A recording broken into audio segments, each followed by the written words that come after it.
ماں باپ کے مقام و مرتبے سے بیٹا ناشنا ہے۔ مسلمانوں، ماں اور باپ، رضا اللہ فی رضا الوالد وسخط اللہ فی سخط الوالد۔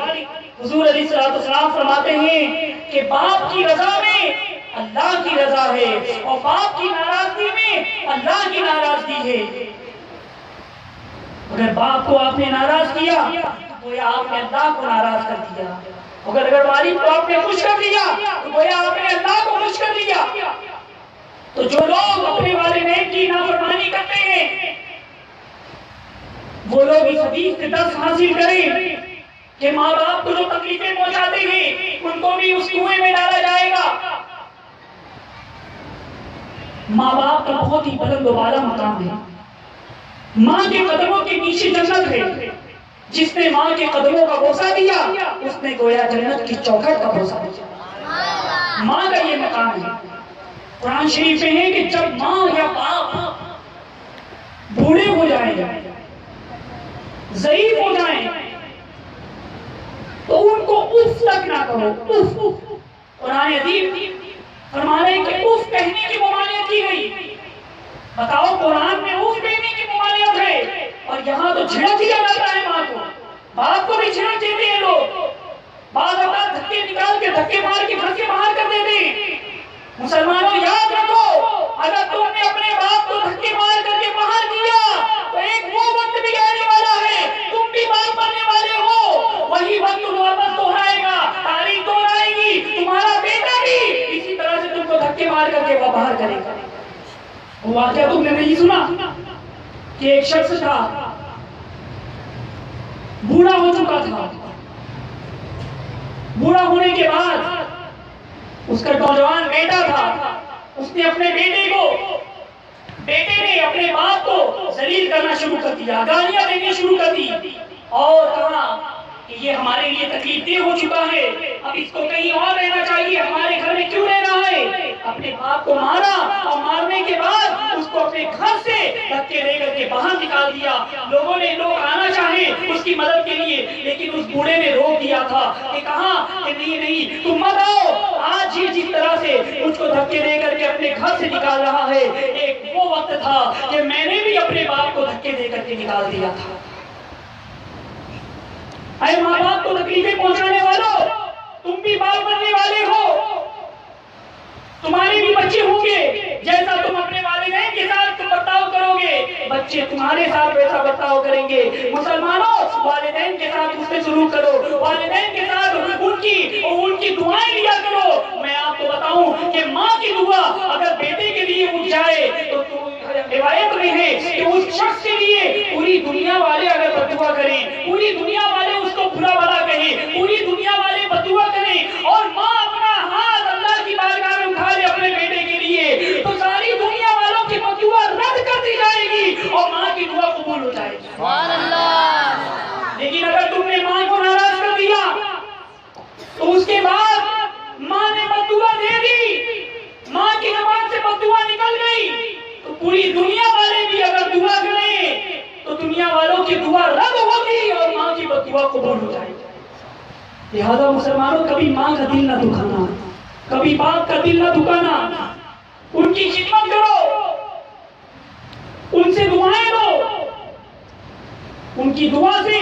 تمہاری دنیا بھی سنور جائے گی اور آخرت بھی سنور جائے گی۔ بہت احسان ہے ماں باپ کا ہم پر، بلکہ قرآن میں ہمیں یہ تعلیم دی گئی کہ تم اس طرح سے دعا کرو، اللہم رب ارحمہما کما ربیانی صغیرا، کہ اللہ ہمارے بوڑھے والدین پر رحم فرما جیسا کہ بچپن میں ان لوگوں نے ہم پر رحم کیا تھا۔ مسلمانوں، یاد کرو، اے نافرمان اولاد، یاد کرو، اپنے بچپن کو یاد کرو، جب تمہیں چلنا نہیں آتا تھا تمہارے باپ نے انگلی پکڑ کر کے چلنا سکھایا، تمہیں کھانے کا طریقہ نہیں آتا تھا، جب کھانا کھاتے تو تم نوالا گر جایا کرتا تھا، ماں نے کھانا کھانے کا طریقہ سکھایا، تمہیں بولنے کا طریقہ نہیں آتا تھا، ماں باپ نے تمہیں بولنے کا طریقہ سکھایا، تمہیں کپڑا پہننے کا طریقہ نہیں تھا، ماں باپ نے کپڑا پہننے کا طریقہ سکھایا، تمہیں زندگی گزارنے کا شعور نہیں تھا، ماں باپ نے زندگی گزارنے کا طریقہ سکھایا، تمہیں کسی چیز کا شعور نہیں تھا، ماں باپ نے تمہیں تمام طریقے سکھائے۔ اب جب ماں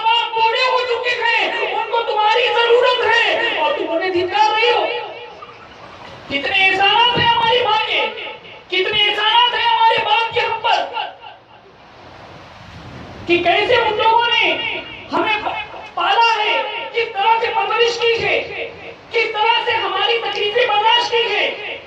ماں کی جو ممتا ہوتی ہے، خود بھوکی رہ جاتی ہے لیکن بچوں کو کھانا کھلاتی ہے، خود پیاسی رہ جاتی ہے مگر بچوں کو پانی پلاتی ہے۔ آج کبھی کبھی گھر میں ہوتا ہے کہ ماں نے پانی مانگا، بیٹا بیٹھا ہے، نہیں ماں تم خود اٹھ کے دے، باپ نے پانی مانگا، لے لے اٹھ کے، نہیں مسلمانوں، باپ نے پانی مانگا ہے جھٹ کر کے پانی دے دو، ماں نے پانی مانگا ہے فوراً پیش کر دو، ماں باپ کا حکم پر عمل کرو اور ماں باپ کی خدمت کرو، تمہاری دنیا بھی سمجھ جائے گی، آخرت بھی سمجھ جائے گی۔ وہ جو حدیث میں بتا رہا تھا کہ اس حدیث میں ہے کہ وہ کنواں بے نمازیوں کے لیے بنایا گیا ہے، وہ کنواں زانیوں کے لیے بنایا گیا ہے، اور وہ کنواں شراب خوروں کے لیے بنایا گیا ہے، اور ماں باپ کو تکلیفیں پہنچانے والوں کے لیے بنایا گیا ہے۔ لہٰذا آج سے یہ قید کرو کہ والدین کی خدمت کریں گے، ماں باپ کی دعائیں لیں گے، کہیے انشاءاللہ، اور نمازوں کی محافظت کریں، نمازوں کی پابندی کریں۔ کل بروز قیامت سب سے پہلے نماز کے تعلق سے سوال ہوگا، سب سے پہلے نماز کے متعلق پوچھا جائے گا۔ اور قرآن شریف میں بے شمار مقامات پر نماز کا تذکرہ کیا گیا ہے، نماز کا تذکرہ کیا گیا ہے۔ عزیزان ملت اسلامیہ، نمازوں کی پابندی کریں، نمازوں کی محافظت کریں۔ حدیث میں ہے کہ جب بے نمازی کا انتقال ہوتا ہے، وہ شخص جو نماز نہیں پڑھتا اس کا انتقال ہوتا ہے، قبر میں اسے دفن کیا جاتا ہے، اس کے بعد وہاں اس کی قبر میں ایک اژدہا مسلط ہو جاتا ہے، اس کے دانت لوہے کے ہوں گے اور اس کے ناخن 500 سال کی مسافت کے برابر ہوں گے، اور وہ جب بندہ بے نمازی کو ڈنک مارتا ہے تو بے نمازی بالکل زمین کی نچلی تہہ میں چلا جاتا ہے، اور پھر اپنے لمبے لمبے ناخنوں سے انہیں نکالتا ہے، اور پھر ایک ڈنک نہیں کہ دوبارہ ڈنک مارتا ہے۔ اس طرح سے وہ مارتا رہتا ہے۔ راوی بیان فرماتے ہیں کہ جس نے فجر کی نماز قضا کی تو وہ فجر سے لے کر کے ظہر تک ڈستا رہے گا، ظہر تک مارتا رہے گا، اور جس نے ظہر کی نماز قضا کی وہ ظہر سے لے کر عصر تک مارتا رہے گا، اور جس نے عصر کی نماز قضا کی وہ عصر سے لے کر مغرب، مغرب سے لے کر عشاء، اور عشاء سے لے کر فجر تک مارتا رہے گا۔ بتاؤ مسلمانوں، دنیا کا ساتھ اگر کسی کو ایک مرتبہ ڈس لے تو زہر چڑھ جاتا ہے جسم میں اور وہ انتقال کر جاتا ہے، لیکن وہ جو قبر میں اژدہا مسلط کیا جائے گا اس کے تو دانت لوہے کے ہوں گے، وہ بے نمازی کو ڈسے گا، مارے گا، وہ زمین کے نیچے جائے گا، پھر نکالے گا۔ مسلمانوں، ہمارا یہ بدن بہت ہی کمزور ہے، اس عذاب کو ہم برداشت نہیں کر سکتے۔ ہمیں چاہیے کہ ہم نمازوں کی محافظت کریں، ہمیں چاہیے کہ ہم حضور علیہ السلام کے طریقے پر عمل کریں، ہم حضور علیہ السلام کے مصطفی حسنہ پر عمل کریں اور نمازوں کی محافظت کریں، اس لیے کہ حضور علیہ السلام کے احسانات، اس کا ذکر میں نے کیا کہ دنیا میں کتنے احسانات ہیں، اور کچھ ذکر میں حشر کے دن کے بارے میں کروں کہ حشر کے دن حضور علیہ السلام کے ہم پر کتنے احسانات ہوں گے۔ حشر کا دن جب قائم ہوگا، قیامت آئے گی، پوری دنیا فنا ہو جائے گی، اور قیامت کافروں پر آئے گی۔ قیامت سے پہلے 40 سال پہلے سب کو اولاد ہونا بند ہو جائے گی، یعنی جو قیامت تک سب سے کم عمر ہوگی وہ 40 سال ہوگی۔ حضرت اسرافیل علیہ السلام کو حکم ہوگا کہ وہ سور پھونکیں گے، حضرت اسرافیل علیہ السلام سور پھونکیں گے۔ ابتدا میں سور کی آواز بڑی سریلی ہوگی، لوگ کان لگا کر کے سنیں گے یہ کیسی آواز ہے، لوگ کاروبار کر رہے ہوں گے، لوگ خرید رہے ہوں گے، مارکیٹ میں گھوم رہے ہوں گے اور سنیں گے کہ سور کی آواز آ رہی ہے، بڑی سریلی ہوگی، لیکن رفتہ رفتہ وہ آواز بھیانک ہوتی چلی جائے گی اور ایسی بھیانک ہوتی چلی جائے گی کہ جیسی لوگوں کے کانوں میں پڑے گی لوگ انتقال کر جائیں گے۔ اس سور کی آواز سے لوگ مرنا شروع ہو جائیں گے اور دنیا میں جتنے لوگ ہوں گے سب سور کی آواز سے فنا ہو جائیں گے، حتیٰ کہ وہ سور کی آواز اور بھیانک ہوگی کہ اس آواز سے جتنے پہاڑ ہوں گے سب ریزہ ریزہ ہو جائیں گے، سمندر ختم ہو جائیں گے، پہاڑ زمین پر آ جائیں گے، کوئی بھی نہ ہوگا، اور اس کے بعد آخر میں حضرت اسرافیل علیہ السلام کا سور اور حضرت اسرافیل علیہ السلام بھی فنا ہو جائیں گے. پھر دنیا میں کوئی نہ ہوگا, سب فنا ہو چکے ہوں گے. رب تبارک و تعالیٰ ارشاد فرمائے گا لمن الملک اليوم, کہ آج کس کی بادشاہت ہے, آج کس کی حکومت ہے. کہاں گئے وہ لوگ جو زمین پر اترا کر چلا کرتے تھے, کہاں گئے وہ لوگ جو میری حکومت کہا کرتے تھے, کہاں گئے وہ لوگ جو میری بادشاہی کہا کرتے تھے, کہاں گئے وہ لوگ جو میرا ملک کہا کرتے تھے, کہاں گئے وہ لوگ جو تکبر کیا کرتے تھے, کہاں گئے وہ لوگ جو میری کرسی کہا کرتے تھے. کوئی جواب دینے والا نہ ہوگا. اللہ تعالیٰ فرما رہا ہوگا لمن الملک اليوم, آج کس کی حکومت ہے, کوئی جواب نہ ہوگا, سب مر چکے ہوں گے. رب تبارک و تعالیٰ کی ارشاد فرمائے گا للہ الواحد القہار, کہ آج صرف اللہ ہی کی سلطنت ہے, آج صرف اللہ ہی کی حکومت ہے, آج صرف اللہ ہی کی بادشاہی ہے. پھر رب تبارک و تعالیٰ جب چاہے گا, مشیت چاہے گا کہ پھر سے لوگوں کو زندہ کرے, پھر حضرت اسرافیل علیہ السلام کے سور کو زندہ فرمائے گا, پھر حضرت اسرافیل علیہ السلام کو زندہ فرمائے گا, اور حکم ہوگا حضرت اسرافیل علیہ السلام جب دوبارہ سور پھونکیں گے, پھر لوگ اولین و آخرین سب اپنی اپنی قبروں سے اٹھیں گے, اور اٹھنے کے بعد سب میدان محشر کی طرف دوڑیں گے. ملک شام کی سرزمین پر یہ میدان قائم کیا جائے گا, اور بالکل چٹیا میدان ہوگا, اور زمین پیتل کی ہوگی, ایک روایت میں کہ دھات کی ہوگی, اور سورج سوا نیزی پر ہوگا. بتاؤ مسلمانوں, زمین دھات کی, سورج بالکل سر پر, کتنی گرمی ہوگی, کتنی گرمی ہوگی. آج سورج ہماری طرف رخ ہے, پیٹ ہے. گرمی کے دنوں میں ہم مٹی کی زمین پر ننگے پیر چل نہیں سکتے, لیکن اس وقت کو یاد کرو کہ جب ہم حشر کے دن ہوں گے اور سورج ہماری طرف پیٹ نہیں بلکہ اپنا رخ ہوگا, گرمی کا کیا حال ہوگا. لوگوں کے جسموں سے پسینہ نکلے گا, کسی کے گھٹنوں تک پسینہ ہوگا, کسی کے ٹخنوں تک پسینہ ہوگا, کسی کی کمر تک پسینہ ہوگا, کسی کی گردن تک پسینہ ہوگا, کوئی اپنی ہی پسینے میں ڈبکیاں لگا رہا ہوگا. غرض یہ کہ دنیا میں جیسی اعمال کیے ہوں گے, کل بروز قیامت ویسی سزا یا ویسی جزا ملے گی. اور یہ حشر کے دن کوئی کسی کی مدد نہ کرے گا, کوئی کسی کی امداد نہ کرے گا. ماں اپنے بچے کو بھول جائے گی, باپ اپنے بچے کو فراموش کر دیں گے, بھائی بھائی, دوست دوست, سب ایک دوسرے کو بھول جائیں گے, سب نفسی نفسی رہنے ہوں گے. اور یہ حشر کا ایک دن یہ 12 گھنٹے کا نہ ہوگا, 24 گھنٹے کا یا 1 سال کا نہ ہوگا, بلکہ حدیث میں ہے کہ حشر کا ایک دن, جس دن حساب کتاب ہمیں دینا ہے, کتنا کھائے, کتنا پیے, کتنی نیکیاں کی, کتنے گناہ کیے, کتنے لوگوں کی حق تلفی کی, کتنوں کو ستایا, کتنے کا مال غصب کیا, کتنی نمازیں قضا کی, کتنی سنتوں کو ہم نے پامال کیا, کتنے ہم نے اللہ کو راضی کرنے والے یا ناراض کرنے والے کام کیے, سب کا حساب دینا ہوگا. وہ دن 50,000 سال کے برابر ایک دن ہوگا. نعرے تکبیر, نعرے رسالت, عشق محبت, عشق محبت. 50,000 سال کے برابر ایک دن ہوگا. کسی کو بیٹھنے کی اجازت نہ ہوگی, کسی کو کھڑے رہنے کی اجازت نہ ہوگی, پورا دن. کسی کو سونے کی اجازت نہ ہوگی, پورا دن کھڑے رہنا. اور ایسی حالت میں لوگ اپنا شفیع تلاش کریں گے کہ کسی کو شفیع تلاش کریں گے, کوئی ہماری مدد کرے. آدھا دن ایسی گزر جائے گا, آدھے دن کے بعد اہل محشر جمع ہوں گے کہ کسی کی ہم سفارشی ڈھونڈیں. لوگ یہ طے ہوگا کہ حضرت آدم علیہ السلام کے پاس جائیں, ہم انہیں کی اولاد میں سے ہیں, ان سے سفارش کریں گے. تمامی لوگ حضرت آدم علیہ السلام کے پاس جائیں. پہلے تو یہ مشورہ ہوا کہ آج اللہ کا قہر و غضب ایسا ہے کہ اس سے پہلے ایسا غضب اور ایسا قہر نہیں تھا. کسی کو سفارش تلاش کریں. تمامی لوگ جمع ہوں گے اہل محشر. اس وقت سنی بھی موجود ہوگا, دیوبندی بھی موجود ہوگا, اہل حدیث بھی موجود ہوگا, سب موجود ہوں گے.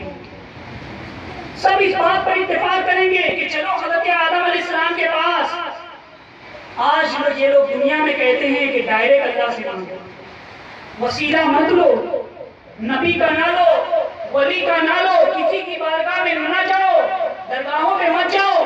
لیکن حشر کے دن یہ جب کہ سب جائیں گے حضرت آدم علیہ السلام کے پاس, سب جائیں گے حضرت آدم علیہ السلام کے پاس, ان سے کہیں گے کہ حضور ہماری سفارش کر دیں, اللہ کی بارگاہ میں ہماری شفاعت کر دیں.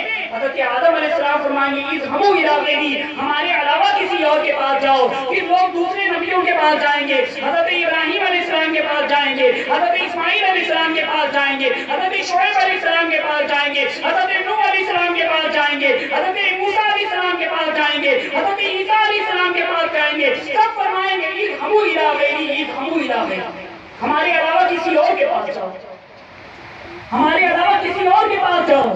بتاؤ مسلمانوں, آج الحمدللہ ہم درگاہوں پہ حاضری دیتے ہیں, حضرت دیوان شاہ کی بارگاہ میں حاضری دیتے ہیں, حضرت حافظ جی بابا کی بارگاہ میں حاضری دیتے ہیں, اجمیر شریف جاتے ہیں غریب نواز کی بارگاہ میں حاضری دیتے ہیں, دلی جاتے ہیں خواجہ قطب الدین بختیار کاظمی کی بارگاہ میں حاضری دیتے ہیں, اور پھر مدینہ منورہ جاتے ہیں تو سرکار کی بارگاہ میں حاضری دیتے ہیں. الحمدللہ ہم تو ان بارگاہوں میں آتے جاتے رہتے ہیں. حشر کے دن ہمیں تو ان بارگاہوں میں آنا جانا یہ دنیا سے ہی معمول تھا, تمہیں شاید مہنگا پڑے گا کہ تم کو بھی جانا پڑے گا حضرت آدم کی بارگاہ میں, حضرت نوح کی بارگاہ میں, حضرت ابراہیم کی بارگاہ میں, حضرت شعیب کی بارگاہ میں, حضرت موسیٰ کی بارگاہ میں, حضرت عیسیٰ کی بارگاہ میں. آج فجر لگاتے ہو لیکن حشر کے دن جانا پڑے گا. سبحان اللہ, سبحان اللہ. حشر کے دن جانا پڑے گا, سب جائیں گے, لیکن کس کو شفاعت ہوگی؟ بہرحال ہم تو دنیا میں بھی جاتے ہیں اور آخرت کے دن بھی جایا جائے گا. ہم تو انہی کے ساتھ ہیں, سچوں کے ساتھ ہیں. تو یہ حدیث میں ہے کہ سب لوگ جائیں گے نبیوں کے پاس, پھر واپس حضور علیہ السلام کی بارگاہ میں جب یہ امت پہنچے گی حضرت عیسیٰ علیہ السلام کے بعد, حضور علیہ السلام یہ نہیں فرمائیں گے کہ میرے علاوہ کسی اور کے پاس جاؤ, بلکہ میرے آقا فرمائیں گے انا لہا, انا لہا, ہاں ہاں میں ہی تمہاری شفاعت کروں گا, ہاں ہاں میں ہی تمہاری بخشش کروں گا. عزیزان ملت اسلامیہ, رحمت عالم صلی اللہ علیہ وسلم ہماری امداد فرمائیں گے, ہماری شفاعت فرمائیں گے. اعلیٰ حضرت امام احمد اللہ رحمۃ اللہ تعالی علیہ اپنے رسالے میں بے شمار حدیثیں نقل فرما رہے ہیں شفاعت کے باب میں. ایک صحابی رسول نے عرض کی کہ کل بروز قیامت ہم آپ کو کہاں تلاش کریں؟ حضور نے فرمایا کہ مجھے حوض کوثر کو تلاش کرنا, جہاں میں اپنی پیاسی امتیوں کو حوض کوثر سے سیراب کر رہا ہوں گا, اور وہاں نہ ملوں تو پل صراط کو تلاش کرنا, جہاں پر رب سلیم کی صدا سے اپنے گنہگار امتیوں کو پار لگا رہا ہوں گا, اور تیسری مقام پر میزان کو تلاش کرنا, اور میں وہاں پر اپنے گنہگار امتیوں کی نیکیاں بڑھا رہا ہوں گا. عزیزان ملت اسلامیہ, بتاؤ کہ جب ایک دوسرے کو بھول جائیں گے لیکن سرکار ہماری امداد فرمائیں گے. اب آخری روایت بتا کر کے میں اپنی تقریر ختم کرتا ہوں. ایک شخص کو لایا جائے گا قیامت کے دن, میزان پر اس کے نامہ اعمال, اس کے اعمال تولے جائیں گے. ایک پلڑے میں نیکی رکھی جائیں گی, دوسرے پلڑے میں گناہ. ایسا ہوگا کہ نیکیاں بھی اتنی ہوں گی اور گناہ بھی اتنی ہوں گی, یعنی دونوں برابر ہوگا, پلڑا ایک دم ایکول ہوگا, نہ نیکی زیادہ ہے نہ گناہ زیادہ ہے. مطلب نیکیاں بھی بہت ہے, گناہ بھی بہت ہے, اور دونوں برابر ہے, ایکول ہے. اب کیا کیا جائے؟ مشیت کی طرف سے حکم ہوگا کہ اب تو ایک نیکی لے کر آئے گا تو وہ نیکی کے پلڑے میں رکھا جائے گا, نیکی کا پلڑا وزنی ہوگا, پھر تجھ کو جنت میں بھیج دیا جائے گا. وہ شخص کہے گا کہ اللہ میری ماں ہے, میرے باپ ہے, میری بیوی ہے, میرے بچے ہیں, میرے بھائی بہن ہیں, میرے دوست ہیں, ایک نیکی لانا میرے لیے مشکل بات نہیں ہے. جائے گا اپنی امی کے پاس, کہے گا کہ امی جان, دنیا میں میری تکلیف کو تو دیکھ کر مچل جاتی تھی, میری تکلیف دوبارہ نہیں کرتی تھی. آج تیرا بیٹا تکلیف میں ہے, مجھے ایک نیکی کی ضرورت ہے. امی جان مجھے ایک نیکی دے دے, میں جنت میں چلے جاؤں گا. ایک نیکی کی وجہ سے میں جنت میں جانے سے روک دیا گیا ہوں. ماں کہے گی کہ بیٹا ٹھیک ہے, میں دنیا میں اس پر شفقت کرتی تھی, میری ممتا دنیا میں تجھ کے اوپر محبت و تو شفقت کیا کرتی تھی، لیکن حشر کے دن یہاں پر اگر میں تجھے ایک نیکی دے دوں تو میں اگر مجھے کم پڑ جائے میں کیا کروں گی؟ ماں کہے گی کہ میں تجھے ایک نیکی نہیں دوں گی۔ باپ کے پاس جائے گا، باپ بھی اسے ایک نیکی نہ دے گا۔ بیوی کے پاس جائے گا، بیوی بھی ایک نیکی نہ دے گی۔ اور اپنے بچوں کے پاس جائے گا، بچے بھی ایک نیکی نہ دیں گے۔ دوستوں کے پاس جائے گا، کوئی ایک نیکی نہ دے گا، مایوس ہوگا۔ مسلمانوں آج ایک ایک نیکی تم چھوڑ دیتے ہو چھوٹی سمجھ کر کہ جیسے بیٹھ کر پانی پینا سنت ہے، نیکی بسم اللہ پڑھ کر پیئیں گے نیکی ملے گی، یہ تمام نیکیاں تم چھوڑ دیتے ہو۔ قیامت کے دن ایک ایک نیکی کی اہمیت سمجھ میں آئے گی۔ تو بہرحال وہ مایوس ہوگا، لوٹ رہا ہوگا، ایک شخص سے ملاقات ہوگی، وہ کہے گا کہ کیا بات ہے تم بڑے پریشان نظر آتے ہیں؟ کہا کہ مجھے ایک نیکی کی ضرورت ہے، اگر مجھے ایک نیکی مل جائے تو میں جنت میں چلا جاؤں گا۔ تو وہ شخص کہے گا، اجنبی شخص، کیا تیرے پاس نیکیاں نہیں ہیں؟ کیا تم نے دنیا میں نیک کام نہیں کیے؟ کہا کہ دنیا میں بہت نیک کام کیے، بہت نیکیاں کی، بہت ثواب کمائے، لیکن اتنا گناہ بھی میں نے کر ڈالے، اتنے گناہ بھی بہت ہو گئے، دونوں برابر ہو گیا، اب ایک نیکی ملے گی تو میں جنت میں جاؤں گا۔ وہ کہے گا کہ تیرے پاس نیکیاں اور ہے؟ کہا کہ بہت نیکیاں ہیں۔ وہ شخص کہے گا کہ میرے پاس صرف ایک نیکی ہے، میں نے پوری زندگی میں صرف ایک نیک کام کیا ہے، ایک ہی نیکی ہے۔ ایک کام کر، جب تیرے پاس اتنی نیکیاں ہو کر کے تو جنت میں جانے سے روک دیا گیا ہے تو میں یہ ایک نیکی لے کر کے کیسے جنت میں جاؤں گا؟ لہذا تو یہ ایک نیکی لے لے، کم سے کم تو جنت میں چلا جا۔ سبحان اللہ سبحان اللہ۔ تو جنت میں چلا جا۔ وہ ایک نیکی لے گا، خوشی خوشی اللہ کی بارگاہ میں آئے گا، عرض کرے گا کہ اے پروردگار عالم میں ایک نیکی لے آیا۔ رب تبارک و تعالیٰ عالم الغیب و شہادہ ہے، جانتا ہے، علم ہے، پھر فرمائے گا کہ اے بندے تجھے یہ نیکی کس نے دی؟ کہا کہ فلاں۔ اسے بلایا جائے گا، اس کو بلایا جائے گا۔ رب تبارک و تعالیٰ فرمائے گا اے بندے کیا تجھے جہنم کا خوف نہیں؟ کیا تجھے جہنم کے عذاب کا خوف نہیں؟ تو نے یہ نیکی دے دی۔ وہ شخص عرض کرے گا کہ اے اللہ جب یہ ایک نیکی لے کر کے اتنی ساری نیکیاں لے کر کے جنت میں جانے سے روک دیا گیا ہے، میں ایک نیکی لے کر کے کس طرح جاتا؟ تو میں نے سوچا کہ کم سے کم میری ایک نیکی ایک شخص لے لے، ایک بندہ لے لے اور میری نیکی لے کر کے ایک بندہ جنت میں چلے جائے تو مجھے خوشی ہوگی، پروردگار عالم کی رحمت جوش میں آئے گی۔ اے بندے تو بندہ ہو کر کے جب اتنا رحم کر رہا ہے، میں تو ارحم الراحمین ہوں، تمام رحم کرنے والے سے زیادہ رحم کرنے والا ہوں۔ فرشتوں ان دونوں کو جنت میں لے جاؤ، دونوں کو۔ سبحان اللہ سبحان اللہ سبحان اللہ۔ اسلامیہ فرشتے دونوں کو جنت میں لے جائیں۔ سبحان اللہ۔ روایت کے بتانے کا مقصد یہ ہے کہ ایک نیکی کی ضرورت پڑے گی تو کوئی کسی کی مدد نہ کرے گا، صرف اور صرف ہمارے آقا ہوں گے جو حوض کوثر پر بھی مدد کر رہے ہوں گے، میزان پر بھی مدد کر رہے ہوں گے، صراط پر بھی ہماری مدد کر رہے ہوں گے۔ اور حدیث میں ہے کہ میرے آقا نے فرمایا اور اس وقت جو کوئی کام نہیں آئے گا، اعلیٰ حضرت امام احمد رضا اسی کی منظر کشی کرتے ہوئے فرماتے ہیں کہ جب ماں اکلوتے کو چھوڑے آ کے بلاتے یہ ہیں، باپ جہاں بیٹے سے بھاگے لطف وہاں فرماتے یہ ہیں، ٹھنڈا ٹھنڈا میٹھا میٹھا پیتے ہم پلاتے یہ ہیں، اتنا اعطیناک الکوثر ساری کثرت پاتے یہ ہیں، اپنی بنی ہم آپ بگاڑے کون بنائے بناتے یہ ہیں، لاکھوں بنائے کروڑوں دشمن کون بچائے بچاتے یہ ہیں، اور کہہ دو رضا سے خوش ہو خوش رہے مفت رضا کا سماتے ہیں۔ سبحان اللہ سبحان اللہ۔ حدیث میں ہے میرے آقا فرماتے ہیں کہ میں جہنم کی طرف جاؤں گا اور میرے جو امتی جہنم میں چل رہے ہوں گے انہیں کھینچ کھینچ کر کے جنت میں لا کے لاؤں گا۔ میرے آقا کا ہم پر کتنا کرم ہوگا قیامت کے دن، کتنا کرم ہوگا۔ مسلمانوں ہمارے آقا کے ہم پر بہت احسانات ہیں۔ حضور علیہ السلام کے طریقے کو اپنا لو، حضور کے اسوہ حسنہ کو اپنا لو اور حضور علیہ السلام کی سنتوں پر عمل کرو۔ کل بروز قیامت ہمارے آقا ایسی شفاعت فرمائیں گے، اعلیٰ حضرت فرماتے ہیں کہ پیش حق مزدہ شفاعت کا سناتے جائیں گے، پیش حق مزدہ شفاعت کا سناتے جائیں گے، آپ روتے جائیں گے ہم کو ہنساتے جائیں گے، اور وسعتیں دی ہیں خدا نے دامن محبوب میں، جرم کھلتے جائیں گے اور وہ چھپاتے جائیں گے۔ لوگ آئے مسکراتے ہم اسیروں کی طرف، خرمنی نسیاں پہ اب بجلی گراتے جائیں گے، اور خاک ہو جائیں عدو جل کر مگر ہم کو رضا، خاک ہو جائیں عدو جل کر مگر ہم کو رضا، دم میں جب تک دم ہے ذکر ان کا سناتے جائیں گے۔ وما علینا الا البلاغ۔ السلام علیکم۔ سبحان اللہ سبحان اللہ. حضرت